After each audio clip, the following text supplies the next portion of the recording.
Sa ibang balita, nakabalik na sa kanilang mga bahay ang mga pamilyang pinalikas kasunod ng pagguho ng lupa sa Barangay Pinulot, Dinalupian, Bataan. Bukod sa landslide, tinututukan din ng lokal na pamahalaan kung paano pipigilan o maiwasan ang pagbaha. Live mula sa Bataan may report si Cesar Apolinario. Cesar. Joseph, hindi katulad nitong mga nakaraang bagyo at pananalasa ng habagat, partikular noong 2013 kung saan talagang pinerwisyo ang mga residente rito sa Bataan. Ngayon ay pasasalamat ng mga residente rito dahil hindi nag-iwan ng problema itong kalalabas lang na bagyong Egay. Mula kayo ng umaga, bagaman pasulpot-sulpot ang araw, ay madalas naman ang pag-ulan na nagpapatuloy hanggang sa mga oras na ito, partikular dito sa Balanga, Bataan. Ayon sa mga residente, madalas daw na kapag ganitong tuloy-tuloy ang pag-ulan ay madalas nang makakita ng mga bangka o mga palutang na gamit ng mga residente sa paggagala. Pero sa ngayon ay payong lang ang panlaban sa ulan na gamit nila. May 12 bayan dito sa Bataan at isa lang ang tinutukoy na malayo sa coastline. Ito ang Dinalupian, Bataan. Pero alam nyo ba, Maris at Joseph, na ang pinakagrabing napipinsala tuwing may banta ng bagyo at habagat, itong Dinalupian dahil daw bagsakan ng tubig mula sa bundok at kalapit na probinsya gaya ng Pampanga. Kaya umaabot ng hanggang lagpas bubong ang tubig dito, lalo na sa mabababang lugar na kapag nagsanib puwersa ang bagyo at habagat ay talagang malaking problema. Samantala, bagaman lumabas na ang bagyong Egay, hindi ayaw magpakampante ng mga otoridad dito sa Bataan at talagang nakatutok sila lalo na't pumasok na ang bagyong Falcon at mananalasa itong habagat. Kasagsagan ng malakas na ulan kahapon ang gumuho ang lupa sa bundok na bahagi ng Barangay Pinulot, Dinalupian, Bataan. Kaya pinalikas ang 5 pamilya. Kaninang umaga, ang alkalde ng Dinalupian pa mismo ang nag-inspeksyon lalo't pinabalik na ang mga residente. Pero patuloy pa rin daw ang pag-a-assess sa mga naapektuhang bahay.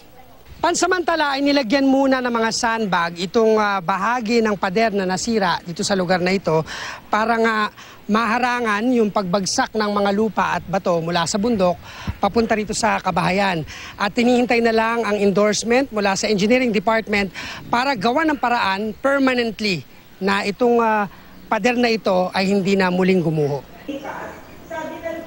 Bukod sa landslide, tutok din ang lokal na pamahalaan, partikular sa baha na nagpapahirap taon-taon sa mga residente. Malaking tulong daw ang ginawang pag-aayos sa mga creek at ilog na karamihan ay silted na. May mga daan ng tubig din daw na muling binuhay matapos matabunan ng makapal na abo noong pumutok ang Mount Pinatubo. Mabilis pong humupa yung tubig baha, kaya po hindi po masyadong nakasira ng kabahayan, ng agrikultura, dahil nga po dun sa 5 proyekto po na sinimulan po natin para po meron pong lalabasan yung tubig baha. Okay. Ayon sa DRRMO, sa 12 bayan sa Bataan, ang Dinalupian lang ang malayo sa coastline pero laging baha noon dahil dito bumabagsak ang tubig galing sa ibang probinsya. Kaya nakatulong ang pag-aayos sa mga daanan ng tubig. Tinaasan din ang ilang tulay at nagsasagawa pa rin ng rechanneling ng mga ilog. Bukod sa Dinalupian, tutok din ang mga otoridad sa bayan ng Hermosa, Samal at Balanga na pineperwisyo rin ng ulang dulot ng bagyo at habagat at high tide. Nagbigay ng moderate to sometimes heavy rains. It did not really affect the whole province in general. Wala tayo na monitor na flooded areas.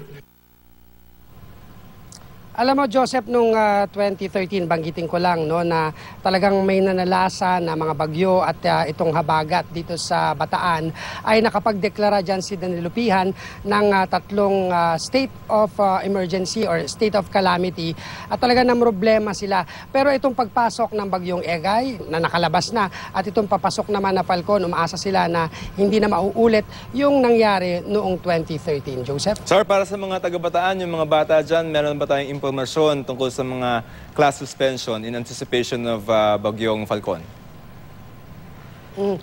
Kanina nung kausap ko yung head ng dito sa Disaster Coordinating Council, sinasabi nila na kailangan makita muna nila na napakalakas ng ulan at tuloy-tuloy at talagang may mga baha pa. Pero wala pa silang dinedeklara sa ngayon. So ibig sabihin, may pasok pa rin. In fact, Joseph, kayo na sa pag-iikot natin, yung mga nakita nating nakapayong sa video kanina, yung ilan dyan, marami dyan ay mga estudyante sa kolehiyo. Yung mga elementarya naman, yung kinder at yung sa high school, bukas ay may pasok pa rin. Hindi pa rin nagdedeklara yung mga bayan dito na walang pasok. Kaya gising ng umaga, yung mga may pasok ng umaga dyan. At abang-abang sa mga balita tungkol kay Falcon. Maraming salamat, Cesar Apolinario.